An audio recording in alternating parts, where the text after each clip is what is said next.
কোরবানির পরই শুরু হয় পশুর চামড়া প্রক্রিয়াজাতের কাজ। ব্যবসায়ীরা এলাকা ভিত্তিক চামড়া সংগ্রহ করে তা পাইকারদের কাছে নিয়ে যান। রাজধানীর পোস্তার পাইকারি চামড়ার বাজারে আছেন আমাদের সহকর্মী আনাস ভুইয়া। আমরা তার সাথে যুক্ত হচ্ছি।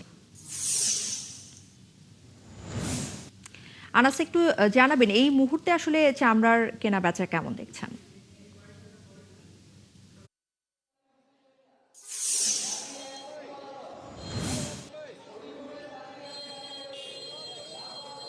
ইশরাত, আমরা এখন অবস্থান করছি রাজধানীর পোস্তা এলাকায়। এখানে আপনি জানেন এটি রাজধানীর সবচেয়ে বড় এবং ঐতিহ্যবাহী চামড়ার বাজার। গত বছর বা এর আগের বছর আমরা যখন এই সময় এখানে এসেছি, অর্থাৎ মাগরিবের পরপর এখানে চামড়ার খুবই অনেক বেশি চামড়া আমদানি হতো এবং এখানে পুরো জ্যাম লেগে যেত। কিন্তু এবার পরিস্থিতি পুরোটাই ভিন্ন।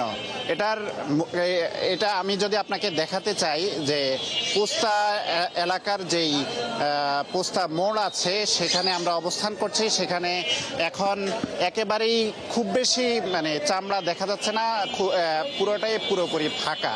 এটার মূল কারণ হিসাবে আমরা এখানের আড়তদারদের সাথে কথা বলেছি। তাদের বক্তব্য হচ্ছে ট্যানারি মালিকরা বিভিন্নভাবে বিভিন্ন জায়গা থেকে খুচরা ব্যবসায়ীদের মাধ্যমে চামড়া সংগ্রহ করেছেন এবং তারা চামড়া সংগ্রহ করার কারণে এখানে চামড়া আসেনি, এটা কম আসছে। আমরা তাদের সাথে কথা বলেছি। তাদের গত বছর তারা এই এলাকায় প্রায় ৮৬,০০০-এর মতো চামড়া সংরক্ষণ করেছিলেন, কিন্তু এবার সেই চামড়ার লক্ষ্যমাত্রা নির্ধারণ করা হয়েছিল ১ লাখ, কিন্তু সেটি তারা লক্ষ্যমাত্রা পূরণ করতে পারবেন না বলে আমাদেরকে বলেছেন। তাদের বক্তব্য হচ্ছে ট্যানারির মালিকরা তারা বিভিন্ন ধরনের সংকটে রয়েছেন, বিশেষ করে তাদের আর্থিক সংকটটা সবচেয়ে বেশি। তারা বলছেন ট্যানারির মালিকরা তাদের থেকে বাকিতে চামড়া কিনলেও তারা এখনো টাকা ঠিকভাবে পরিশোধ করছে না। ট্যানারির মালিকরা বিভিন্নভাবে ব্যাংক এবং বিভিন্ন প্রতিষ্ঠান থেকে ঋণ নিয়ে। আনাস ভুইয়া, আপনাকে ধন্যবাদ আমাদের সাথে যুক্ত হওয়ার জন্য।